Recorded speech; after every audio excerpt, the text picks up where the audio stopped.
a barrel down your pipe, sucker. If you want to see more videos and interviews like this from influential people in tech, finance, and sports, subscribe to the channel and make sure you hit the bell to be alerted. And go a step further and join the YouTube membership area for early releases of videos like this. I'm out of here. Ha! It's your boy Crypto Blood, and welcome to another Kicking It session. Today I've got the legendary Robert Kiyosaki and returning guest Ted Siedle on. Guys, they have a new book, Who Stole My Pension? We're going to talk to them today about that. Guys, how are you two doing today? I'm doing fantastic. Good. Glad to have you on, Hey, Ted. Robert. Yeah, Ted, can you change your camera angle? Because all I can see is your hand. Oh, really? Please see. What a way to start this interview. Okay, that's better. All right. I mean, There we go, Ted. you're such a good-looking guy. Everybody wants to see Yeah, it. you're right. So again, thank you so much for coming on, guys. First of all, we're going to be talking about your book, right? But how did you guys even meet? Tell me a little bit about that story. Robert does a educational trip cruise. Oh, Or yeah. used to. I don't know if you're doing cruises anymore, but Robert wouldn't be was a good doing idea. Cruise leaving from Fort Lauderdale, and I'm in Boca Raton. So he said he had a group of about 500, 600 people going on this cruise, leaving from Fort Lauderdale, and would I like to come down and talk to them about pensions? Mm-hmm. So that was probably a year and a half ago, maybe. And so I said, sure. And I went to the hotel, to the ballroom. He handed me a microphone and said, go work the crowd. And that's how I met. I think it was less than a year ago. This book was fast. You know? Yeah, the book went too fast. It was probably your last year cruise schedule. Yeah. It was last year. These generally go out in June, I think. So, Robert, how did you find Mr. Ted Siedle? Well, I like hanging out with smart guys, and he's extremely smart. I mean, he's a great writer and fun to work with. He's no bullshit.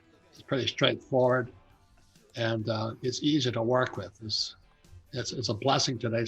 Somebody smart, successful, and easy to work with. Yeah, you know, he's a type of under the radar type of guy. If you search for Ted online, YouTube, barely has any videos, but he is like, I mean, he's the biggest whistleblower, right? Ted, you've won over $70 million winning cases against the CFTC and the SEC, correct? Yeah, that was a total of $78 million in awards from the SEC and the CFTC for blowing the whistle on Wall Street. Yeah, that is amazing, and of course everyone knows who Robert Kiyosaki is. Now you type him in on YouTube, and he is all over the place. He is definitely keeping up with the technology and really making an impact. I'm a millennial myself, Robert, and I was glad to see you really jump onto the whole YouTube movement, and I watch you quite often. So today, guys, I want to talk to you about the new book. That book is called Who Stole My Pension? Robert, won't you tell us a little bit about that book? Well, let me show you a copy of the book if you can get me back on here. It's a real book, just came out, and it's the biggest thing I think people need to know is this corona crisis is a mask. It's covering up the real crisis that's coming, and it's pensions. And as the reason I teamed up with Ted is because he's very smart. He has being an SEC attorney, he can do the research that, and I'm a C student, which means not very smart, but he can do the research that the average guy cannot. And so he could see it from the inside, and I could see it from the outside. So this biggest crisis in world history is not the corona, but really pensions all over the world. And what Ted and I have things in common is both our dads. My dad lost my poor dad, PhD, poor, helpless, and desperate. He wasn't poor until he lost his job, his paycheck, and his pension at age 53. So yeah, I remember in your book, you talked about him, and he worked for someone for so long, and then he decided to try to become an entrepreneur, right? He was the head of education for the state of Hawaii, very smart guy, PhD. Yeah. And then he got caught up in politics. And as you know, politics is one of the dirtiest games around. And he went up against his boss, the governor of Hawaii, John A. Burns. And for those who understand, Hawaii is probably the most corrupt state in the union. The governor, Burns, and his buddy was head of the syndicate, Larry May Howe. Right. So both were former police officers. One became governor and one became the head of syndicate organized crime. And my poor dad, Ralph Kiyosaki, being an honest man, couldn't put up with the corruption. So he was kind of a whistleblower. The reason he was a whistleblower was he ran for lieutenant governor against his boss, the governor, and he got crushed. I mean, he got destroyed. And so the governor, Burns, said to him, "You'll never work in this state again. Screw your paycheck, screw your pension, and we'll make sure you don't do anything." So I came back from Vietnam in 73, January of 73. And my poor dad was unemployed, no paycheck, no pension. He bought an ice cream franchise because he's not an entrepreneur. He lost everything. So that's why when Ted and I team up, we have similar stories about how our fathers, affected our lives as young men. And so pensions, what Ted and I went through, billions, and the word is billions of people will be going through the same problem we went through because our pensions have been bled dry by people like the Fed and Wall Street and the Treasury. So who stole my pension is personal. And I think that's the reason why Ted and I get along so well. But we have something. You guys have been, speaking of getting along, you guys have been doing this, what is it called? Pension Time Bomb series. And now you've gone past 5. What episode are you on now with that whole thing? No, we never stop. I mean, because I don't think people know what it feels like to have a parent who's unemployed and broke. Or you might, I don't know, if you come from a poor family. But as I said, my poor dad wasn't poor until he lost his job, his paycheck, and his pension. It nearly killed him. And then when he had no financial skills. As you know, most academics are fairly incompetent outside the school system. Right. And so when he bought the Swenson's ice cream franchise, he put his whole retirement into it and he lost it. So I had just come back from Vietnam. I was 73 now. And my poor dad kept saying to me, why don't you go fly for the airlines? Because he was a job security guy. Mm-hmm. Or I could sail for Standard Oil because I also have an unlimited license to sail oil tankers. And so I said, I don't want that. And thank God I didn't fly for United Airlines or Delta or TWA or Eastern like my classmates did or my squadron mates did from Vietnam. It's because their pensions were stolen also. And so United Airlines pilots, when I talk to my peers, when I go back to our pilot reunions, they're like my poor dad. They used to be these high-paid airline pilots for United, and now they have to start all over again in their late 60s, trying to make enough money so they can retire on. So it's very personal to me. Yeah, it's personal to me and millions of Americans out there, Robert, because I'm a millennial myself. My parents are not quite boomers, but they're going to be dealing with the same thing. And, I want them and millions out there to take a look at this book because you guys kind of really go through the root problem and then maybe some solutions that we can talk about here in a second. But I want to get to Ted and ask him about, are you, last time we talked, Ted, you're on my show. This was before coronavirus. And boy, are we in a different world, aren't we? It was already horrible, but now, are pensions ever going to be able to recoup any of those shortfalls that you uncover on a yearly basis? I think Ted should tell his story because it's very similar to mine. Yeah. Well, my story, my personal story is my father was in the CIA and he disappeared at a very young age 45, in East Africa, and he was ultimately found to be murdered by Idi Amin. So he, his career, his life was over at age 45. He had no pension, and because he had disappeared in East Africa and hadn't been found, his estate, his will couldn't be probated, Social Security wouldn't pay. So at age 17, I was both orphaned and penniless.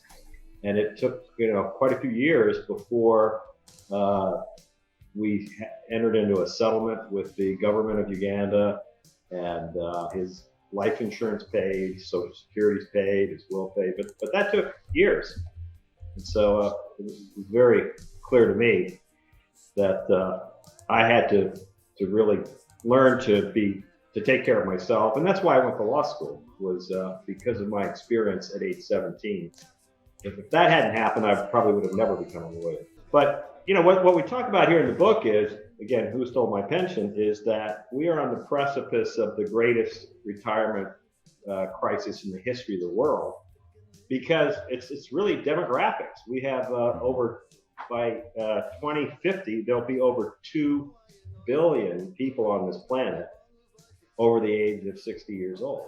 And so only the smallest minority of those, probably less than 1% of those 2 billion, have anywhere near enough savings to survive potentially decades in retirement. Now, when you talk about pensions were severely underfunded before coronavirus. Pre-coronavirus, your average state and local pension was only 70% funded, which meant that they had 70 cents for every dollar that they owed in benefits. And that was after, again, the longest historic 11-year bull market, the longest bull market in history. Pensions were 70% funded. So if after an 11-year historic bull market, they were 70% funded, how do you think they're going to be post-coronavirus? Right. Yeah. What are your estimates on that? How much underfunded do you think they are now? And which states are the worst now, in your opinion? I know last time you were on, we talked about Kentucky, and then Illinois has got to be even worse now. So which states do you see being the worst now, and how much underfunded do you think they are? Well, I think that Kentucky is still got to be one of the worst. Robert and I recently interviewed a friend of mine, Chris Tobey, who's on the board of the Kentucky retirement system, and he said that he anticipated the Kentucky system would go below 10% funding as a result of coronavirus. Oh my God. Which means you're basically pay as you go. You got no money in savings. Every penny you got in the pension fund is going to have to be paid out in the next year or so. So you're going to see a number of pensions that could see their funding level drop by 10% or maybe even more. Wow. So, Robert, do you think we're going to have an event where, how we had with GE, right? They just essentially tried to buy out everyone from their pensions. GE was like the golden boy of Wall Street, and now, barely mentioned. But do you think the states are going to have to go in that same direction? Or do you think there's going to be some type of bailout? Or because I don't see us fixing this issue, the actual states becoming fiscally responsible. Well, that's why even if you're not retiring, I think you should read Who Stole My Pension. Right. Because it is going to be the biggest disaster today. I mean, it's on us today. It's not like in the future. So the numbers in the US alone is 10,000 baby boomers are retiring a day, but they got nothing. And like states like Kentucky, the numbers I saw, they went from 16% funded to 9%. So the question is, who is going to pay? And you have Illinois, New Jersey, then you add in Japan, China, Europe, South America. And as Ted points out, there's 2 billion people who are baby boomers today. And they're going to be like my poor dad or Ted's dad. And then who takes care of the family? Right. And I have so many friends with master's degrees and all that, they haven't got a pot to pee in, and they're at retirement. So I don't know what's going to happen, but it's not going to be pleasant as far as I can tell, unless you're already set up to run. So personally, I'm doing great financially, just because my poor dad was such a screw up, PhD, Stanford, University of Chicago, Northwestern. And as I always ask people, what did school teach you about money? Nothing. Yeah. That's the problem. And you have all these highly educated people, like Rich Dad, Poor Dad, back in 96 was turned down by every publisher in New York. And they all said, you don't know what you're talking about. Because I said, your house is not an asset. I said, savers are losers and the rich don't work for money. And these editors who are A students from academia, like my poor dad, they said, I don't know you don't know what you're talking about. They don't know what they're talking about. Most financial planners don't know what they're talking about. And you take advice from them. And what about going to school? What advice you get about money from there? So that's why this is not just a pension problem. It's a systemic global problem. And I do mean global because the US dollar in 1944 became the reserve currency of the world through the Bretton Woods Agreement. And today, everybody is in debt to the US dollar. So like if you're living in Argentina, you owe probably $1 billion to the US. You've got to pay back in dollars, but you're earning, pesos. Same as and the dollar keeps getting more expensive, right? It keeps appreciating. This is a global problem. And so, I don't have to retire. I don't need a pension. But what happens when you stop working? Your father does, your mother, your sisters, your brothers. I mean, I have walking liabilities as relatives, all with master's degrees, master's degrees. They have got nothing.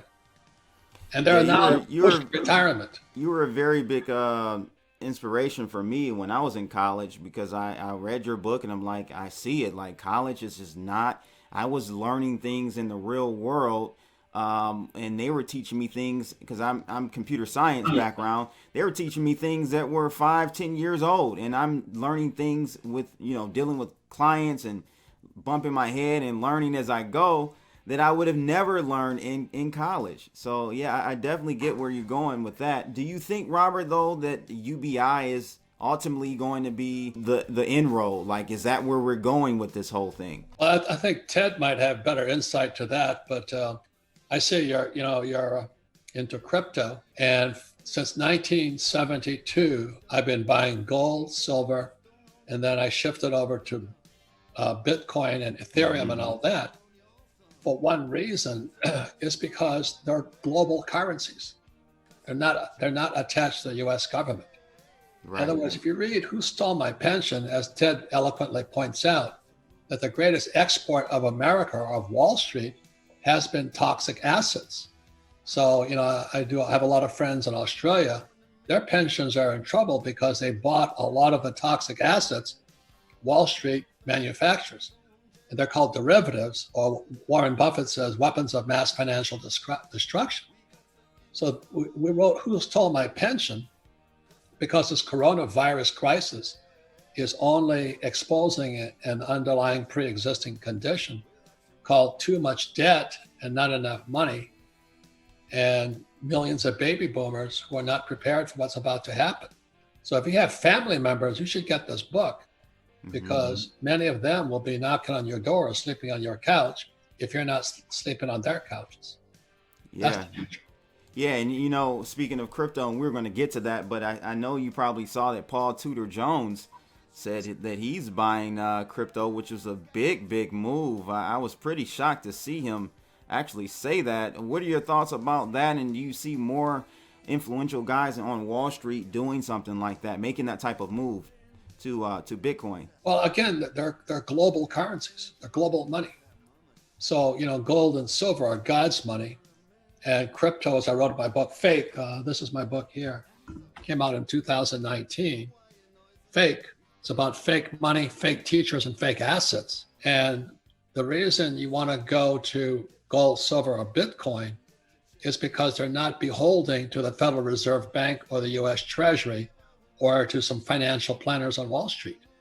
You want to be global money. You want to be international. And you want to be people's money.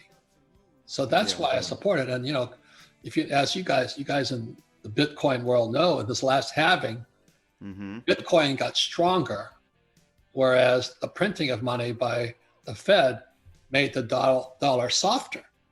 So all you guys saving money, you're crazy. They're going to have to keep printing because of this pension problem.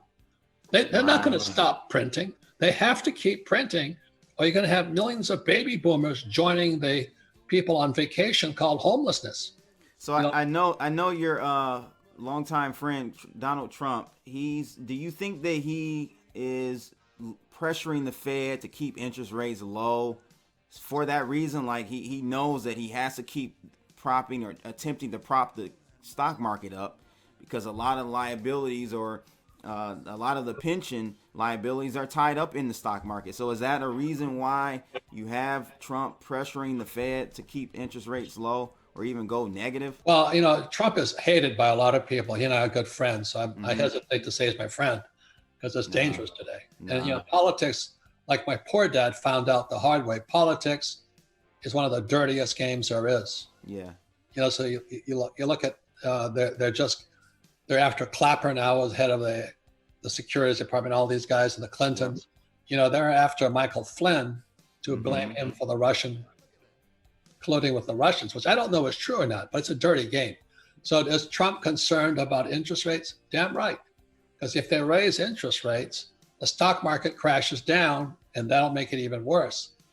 But at the same time, though, the interest rates being lowered will also hurt savers, right? So it's like he's in a catch-22. Any president would be, right? Well, only stupid people save money. Yeah. I hate to say that, but can't you see how much they've been printing? Why would you save money? You've got to be crazy. They just printed another $2 or $3 trillion. Why would you save money? It's never made sense to me. Rich Dad, Poor Dad came out 25 years ago and it says savers are losers. Yeah, no, I know your big motto is to get rich off of leveraging debt, right? And I totally agree with that. I want to get to Ted, though, and ask him. I didn't even get to ask you, Ted, the last time you were on, if you were into crypto. I didn't even ask you that. Do you own any? Have you thought about it? You got that big $70 million bag now. You need to go ahead and buy you some crypto, Ted.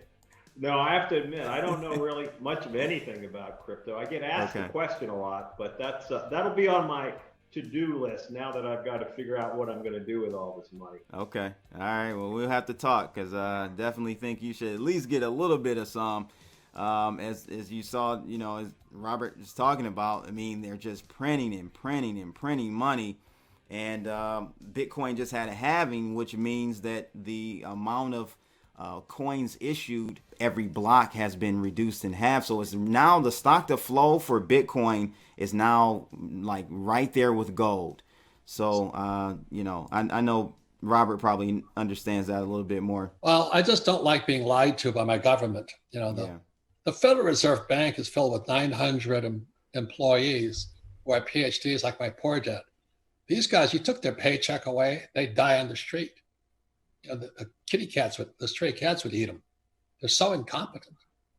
And our schools are pumping out incompetent people. They don't know anything about money.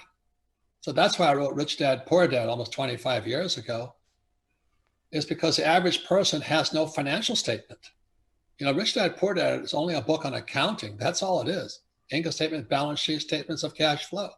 And I asked most of these college graduates, do you have a financial statement? They said, no, I have a FICO score. I said, well, that's not a financial statement. And that's what most of these guys running the country do. Trump, I know, has a financial statement. The reason he won't show it is because he doesn't tell people how much he doesn't pay in taxes. Right. And the rich don't pay taxes. That's part of financial education. I don't pay taxes. I'm doing everything possible not to pay taxes legally. I don't want to go to jail and become somebody's boyfriend. So I obey the law. I obey the law. That's why I have great advisors. Advisors are my real advisors. You're not going the Peter Schiff father route, are you? Don't do that on us now. You never know today. You never know. Yeah. When I started writing about this Corona crisis, I didn't know I tripped into, by accident, the anti-vax crowd. So those people who don't want to be vaccinated. And I'm one of them, but I didn't think there was so many people. So I tweeted something about, I don't want to get vaccinated. And I got 17,000 likes, which is pretty good for tweeting. Yeah, it was really good. But so did the trolls who probably work for pharmaceuticals, who don't like what I say. And the reason Trump is handicapped is Robert Kennedy Jr., Robert Kennedy, he gets attacked by the same guys because he's anti-vax also. And I'm not pro-vax or anti-vax. I'm against our you can't take our freedom of speech away. How dare you? I wouldn't get this vaccine. That's for sure. Well, You know. they're gonna probably make it mandatory because that's how you get rich. So anyway, I tweeted about that, and I was told to stay in my lane and talk about money. I said, hey, if, as Robert Kennedy Jr. talks about, he says, big pharma owns news. You know, they own ABC, CBS, CNN, and Fox. So they can't tell us the truth. And so that's what, so I stumbled upon that when my real thing I was tweeting about is the bigger crisis is pensions. Right. There's a crisis after crisis stacking up on us. And the average person is just happy to get the PPP and the vaccine. It's not going to help anything, but it's going to destroy our economy. So they're all related. Yeah, no, I agree. And so I want to talk about what, financial advisors used to tell us, the three-legged stool, right? You have Social Security, employment, pensions, and personal savings. It looks like all three of those are striked out. Where do we go from here, guys? I mean, I'm a millennial. I'm trying to save some money here. What do I do to secure myself in the future? Do I just continue to create businesses to keep up with the inflation? Do you think it's going to be deflation first, then hyperinflation? Kind of give us, Robert, first, your suggestion to people like me. I wrote this book just for your generation. It's called Retire Young, Retire Rich. Yeah. I would set a goal. I didn't get a chance to read that one. I would set a goal. Now, you don't have to read it. Just set a goal. Say, I want to be financially free when? Are you nuts to work all your life? Because that's what's going to happen. So anyway, this book was my best friend and I and Kim were skiing in Whistler back in Whistler Mountain in 1984, and was great skiing and all that. And my friend Larry said to Kim and I, he says, why don't we retire in 10 years? Why are we working? Let's just get out of this whole thing. So it seemed like an impossible dream, because we had, none of us came from money. Larry didn't come from money, neither did Kim. And so it's okay, so we had a pact. We're going to retire in 10 years. And 10 years later, we retired. And that's what led to the cash flow board game, because people kept asking us, how did you guys retire? Because we had no pensions, no retirement plans. We had no government support and no jobs. So we created the board game Cash Flow to explain to people how we retired young and retired rich. But the interesting thing happened was that because Kim and I were retired, I was 47 and she was 37, we started another business because that's what entrepreneurs do. Right. My best friend, Larry, he retired just on paper, but he kept going, and he just sold this business in January of this year, 2020, for $1.8 billion. So he beat me to being a millionaire, only half a billionaire. He is a billionaire. He put $1 billion in his bank, had to pay out some stuff in his investors. But that's why Retire Young, Retire Rich. All you millennials, I would just set a goal to say, I'm going to retire young. And it's so easy today. Yeah, so what does that mean? I remember your 4 quadrants. You got working for someone, and then being a solo entrepreneur, or like owning your own business, and then the other 2 quadrants are really where you want to be. So is that what you're saying? Should people attempt to create a business for themselves? Is that like your retirement nowadays? Well, I think that's the problem with having no education in schools. People can't think for themselves. Mm-hmm. Want to be told what to do. Look, if you had, crypto came out 2009. Yep. If you had put $100,000 in crypto, you'd be retired today. That's all you have. You just need one move like that. You don't have to be right 51% of the time. You need to be right once. Right. My game was always real estate and entrepreneurship on what you say, the B and the I side. Rich Dad is a brand. A brand is an asset. So the reason I make so much money is I worked on being an entrepreneur. I worked on building a brand. And the second thing is I stands for inside investor. I'm an insider. I don't have stocks, bonds, mutual funds, and ETFs. Nothing wrong with them, but I can beat them all day long because I don't pay debt. I don't pay taxes. I use debt. I don't pay taxes.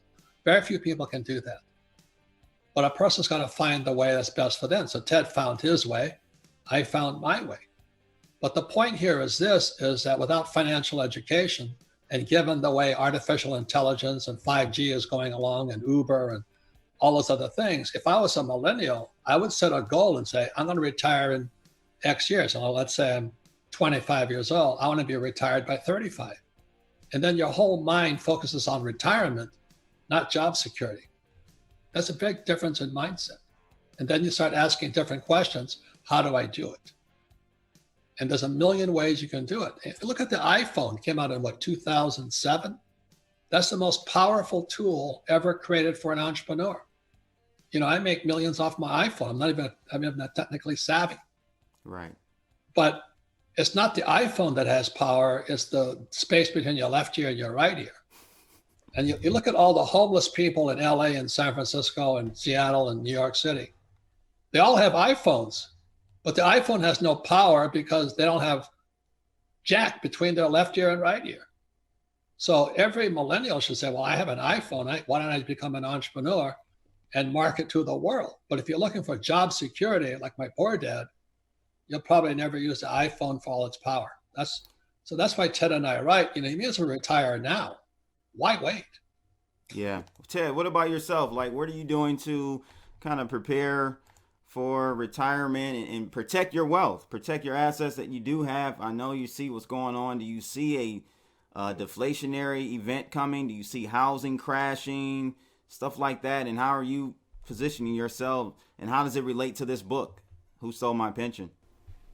Well, I have traditional investments like money in an index fund, and I also own I've owned Berkshire Hathaway stock for the last 25 years, which is a tax avoidance vehicle. It doesn't pay a dividend. As long as you don't sell your stock, it just has doubled or tripled, probably tripled at the time I've owned it. But the other thing that I do, which is are these entrepreneurial things. I do whistleblower cases where I am investing no money, just my time. If I'm right, it can mean tens of millions of dollars. So that's kind of my wild card alternative investment. I have real estate, millions in real estate, millions in the market. I happen to be also a significant shareholder of Amazon, which I love. Amazon is crushing it right now.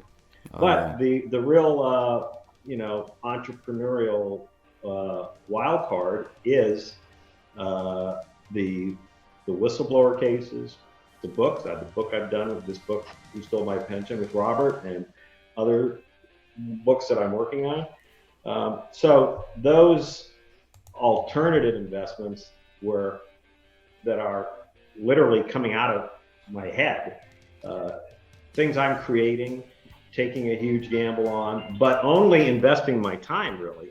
Right. Those are the things that I'm building wealth with for the most part. So what would be your suggestion to the average person out there, guys? Like, how should they position themselves going forward? Because I like I said, I've been reading your book. I think I'm on chapter 4 or 5, and I want to get to Grunch. I want to talk about that really quickly, Robert. But what do you think, Ted, should the average Joe do in this particular moment? I know you guys talked about holding them accountable, meaning the pension funds, but is that enough? Is that actually going to work, Ted? Let me get to you, Robert. No, I'm not sure what happened to Ted. Well, what a person can do is what they can do. That may sound cliche, but most people are programmed to have a mindset of an employee. Go to school, get a job security, steady paycheck, steady pension. And if you don't change those thoughts between your left ear and your right ear, you'll wind up like my poor dad. Yeah. My poor dad kept going back to school because that was kind of his insurance plan, that if he had more college degrees and all that, it was job security. But as I said earlier, my dad made the mistake of being an honest man in a dirty game called politics, and they crushed him. So Ted's financial plan's in his head. Like, he can definitely make fortunes as a whistleblower. I couldn't. Right.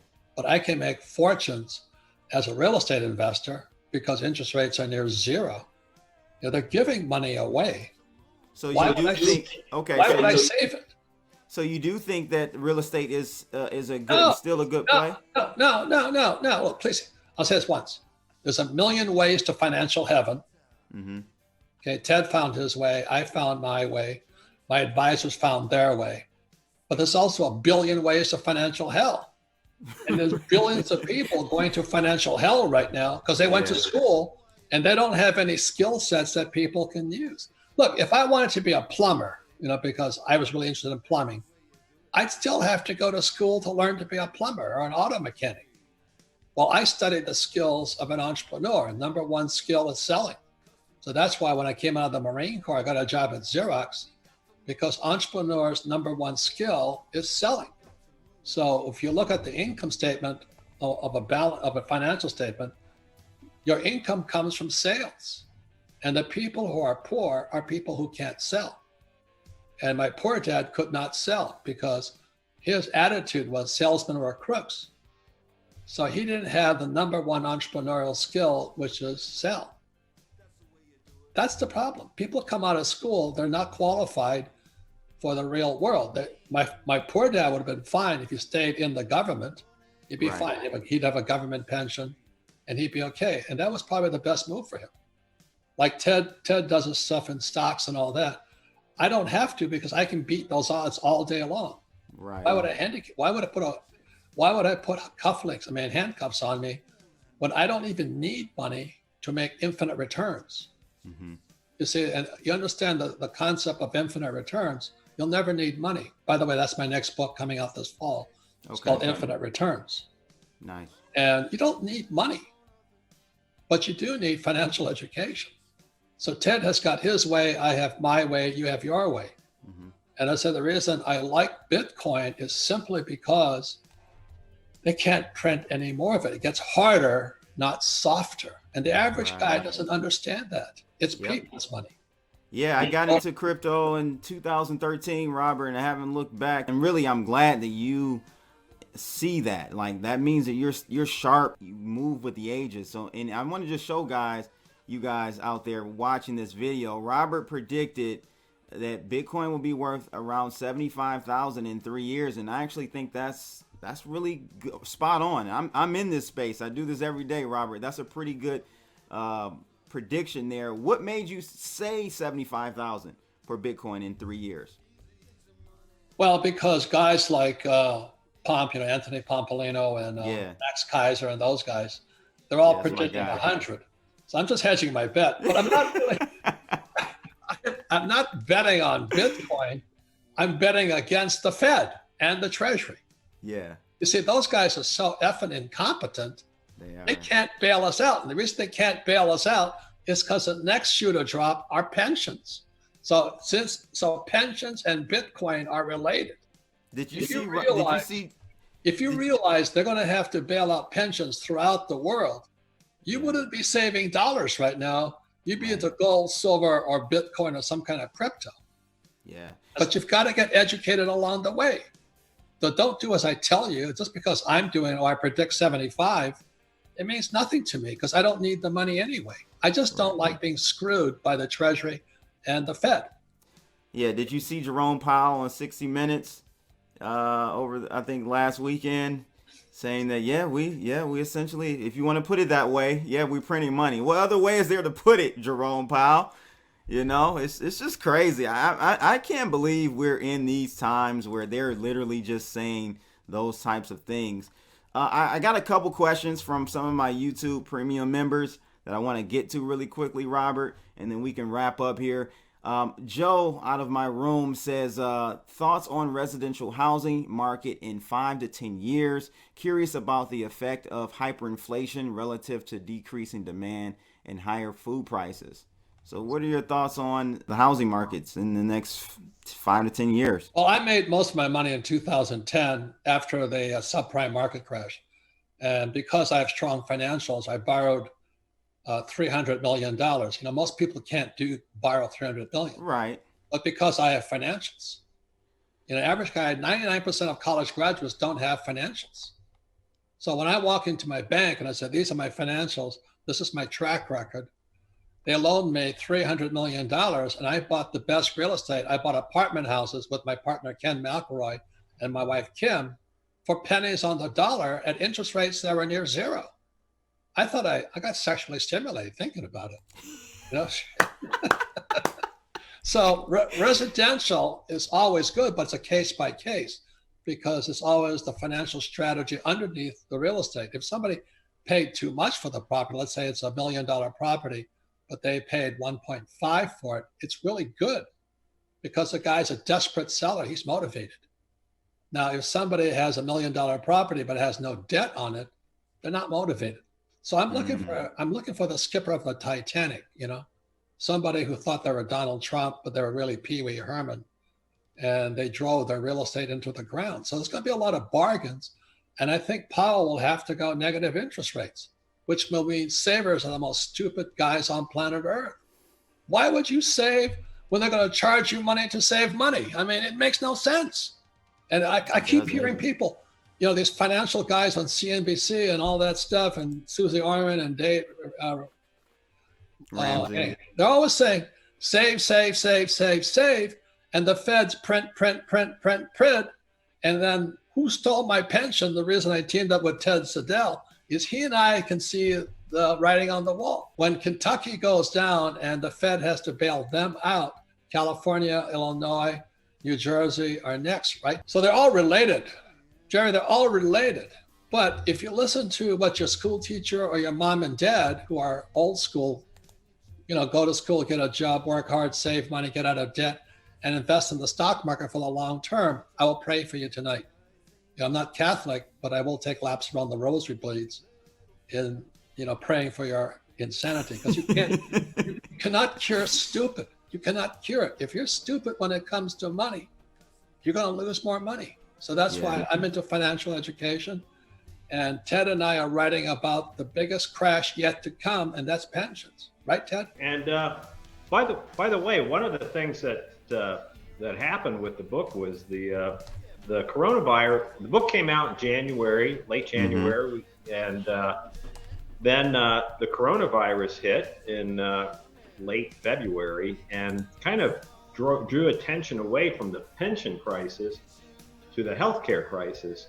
But then along came Mitch McConnell recently and said, we're not going to put a penny of corona relief money into state and local pensions. So all of a sudden, within the last month, attention has jumped back to pensions from the coronavirus. So we're right back, you know, front and center as part of the national crisis is, you know, what is going to be the impact on these already failing pensions? Yeah, you know, Ted, you sent me an email back in February of a column, an article you wrote on Forbes. You're a writer on Forbes. I can't believe, guys, I'm going to drop a link to this. There's a lady, a governor in Rhode Island, and she is just, I can't believe she's not in jail. Why isn't that type of behavior not being prosecuted and those individuals being put in jail? Can you tell us a little bit about what's going on in Rhode Island, Ted?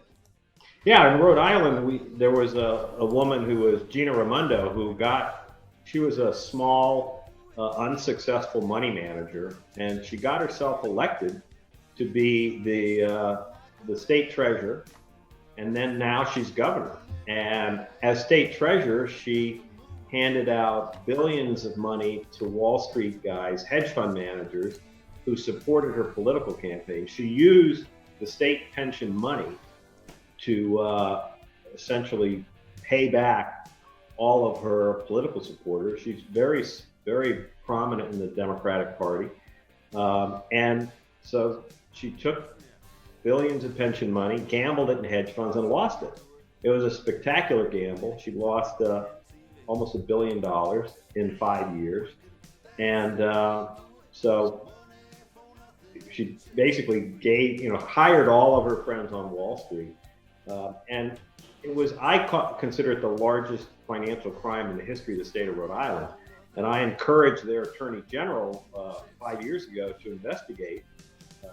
This was a massive loss of money. And this is a small state. Remember, Rhode Island's a small state in the country. So how do they make up $500 million, $1 billion? they really can't. And the Attorney General wouldn't investigate it. We wrote to the SEC. The SEC wouldn't investigate. We wrote to the FBI. They wouldn't investigate. Same with the Justice Department.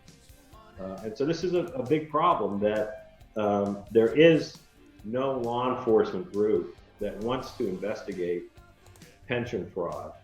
And yet pension fraud in almost every state is the largest fraud in dollar terms that has ever been committed in the state, because there's so much money in these pensions. Yeah, guys, I appreciate both of your time. I know, Robert, you got to get going here. I want you guys to, in the link below, description below, you'll see a link to download, at least on Amazon, Who Stole My Pension. You guys really need to read this book. Doesn't matter if you're a baby boomer, or okay boomer, or if you're a millennial. You need to read this book. And I appreciate both of you guys for coming on today. Any last words? Well, all you Bitcoin fanatics, which you guys are, is that you need a bigger picture. So if you really want to know what the next crisis is, that's who stole my pension.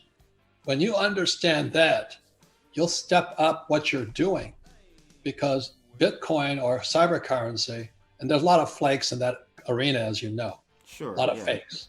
Yep. But you've got to do something, because you can't just sit there and be a Bitcoin fanatic and not know that what's really going on in the big picture. So I would read Who Stole My Pension, or talk to your friends about it, because if you don't understand the big picture, you're just as stupid as somebody who owns mutual funds.